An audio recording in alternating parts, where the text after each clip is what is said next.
itu didoakan ku malaikat.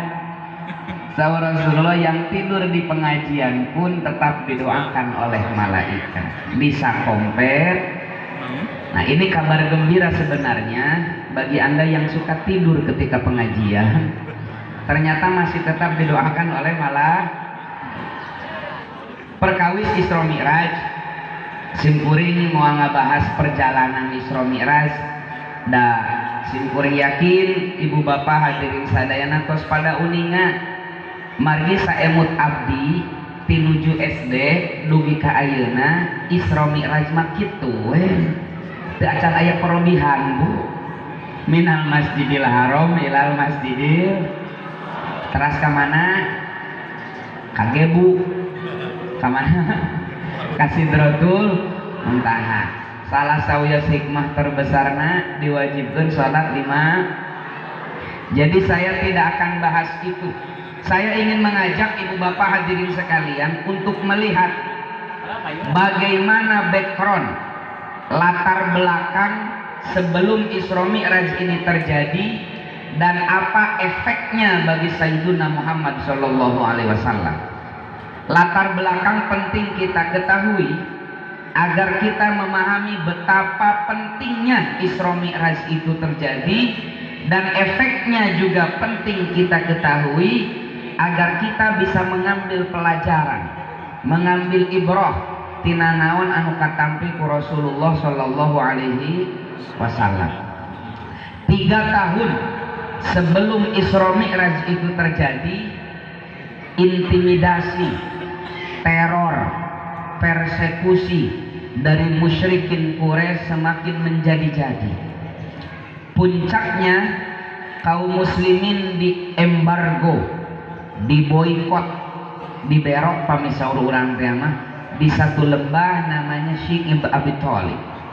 Jadi kaum muslimin diusir ke Mekah, diberok di lembah yang kering, dan musyrikin Quraisy mengadakan persekongkolan jahat. Semua kabilah dilarang melakukan transaksi jual beli dengan kaum muslimin. Diparak bu umat Islam salami 3 tahun. Di Jaragaan di perbatasan teh aya tukang sosis diusir bu. Komo Bang Emok mah geus aya sepanduk. Aya di Cisayong Bang Emok. Mana we teh aya bilih teh aya seueur di Singaparna. Kaum muslimin diembargo. Akhirnya kaum muslimin jatuh pada kenestapaan. Kelaparan melanda kaum muslimin. Sanes teu aya artos kangge meser tuangeun, tapi tidak ada orang yang berani menjual makanan kepada kaum muslimin. Tos diborong lah ku Abu Lahab, Abu Jahal, sinaran Abu sejer. Banyak para sahabat saat itu yang mati dalam kelaparan. Bahkan yang paling menyakiti Sayyiduna Muhammad, suatu malam beliau sedang sujud kepada Allah, tiba-tiba teriakan dan rontakan anak kecil karena lapar, air susu ibunya kering. Saking parahnya kelaparan pada saat itu. Belum selesai penderitaan kaum muslimin, tiba-tiba paman sekaligus orang tua yang merawat, menjaga, membimbing Sayyiduna sejak kecil sampai hari itu, Abu Thalib pupus. Rasul gejalmi ngagaduhan mana sinaran paraosan.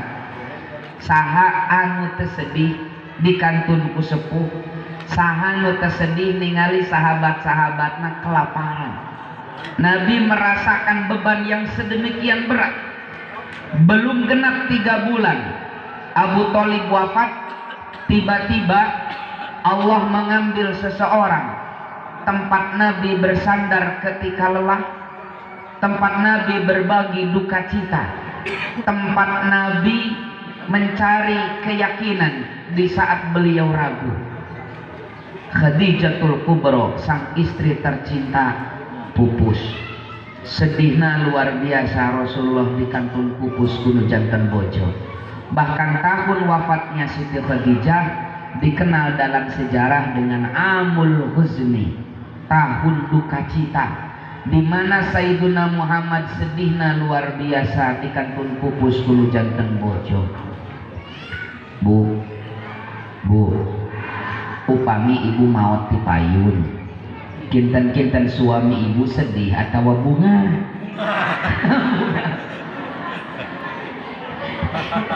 Kabayang pas ibu beres ditahlilkeun tujuhna si bapak teh nyaurang murang kali istri pangajeunna teteh ka dieu.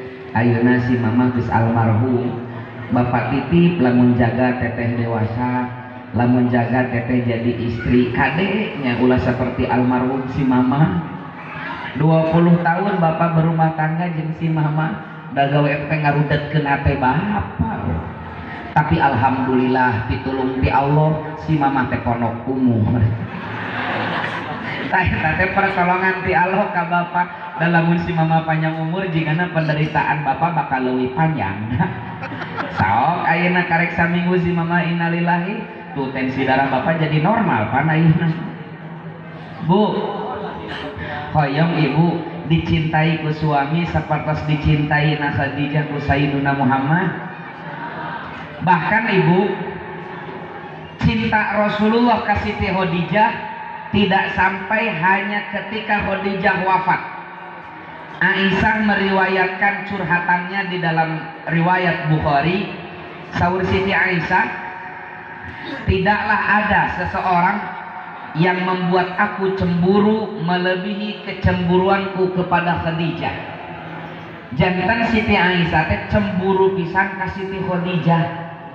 Ditaros ku sahabat-sahabat teh, "Neng kunaon cemburu ka Khadijah?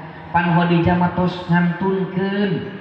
Saur Siti Aisyah, "La in kana yadhbahu syata thumma yaqul idhabu bidi ila fulana fa innaha shadiqata Khadijah." Upami Rasul mencit domba apa ku Rasul sok dicanak daging nate dikeresekan, kirimkeun daging ieu ka biadah eta teh babaturan pangaosan Khadijah. Kirimkeun daging ieu ka bianu eta teh rerencangan Khadijah. Jadi Rasulullah menghormati, memuliakan teman dan kerabat Khadijah sebagai wujud cinta beliau kepada Khadijah. Dan kata Aisyah, yang paling membuat aku cemburu tiada ketara adalah wa yufiru min dzikriha. Nabi itu sering membicarakan kenangan-kenangannya dengan Khadijah. Panjenengan kieu ibu Rasulullah teh Aisyah baheula mah keur aya Khadijah lamun pangajian kieu teh sok aya buah-buahan dina meja teh.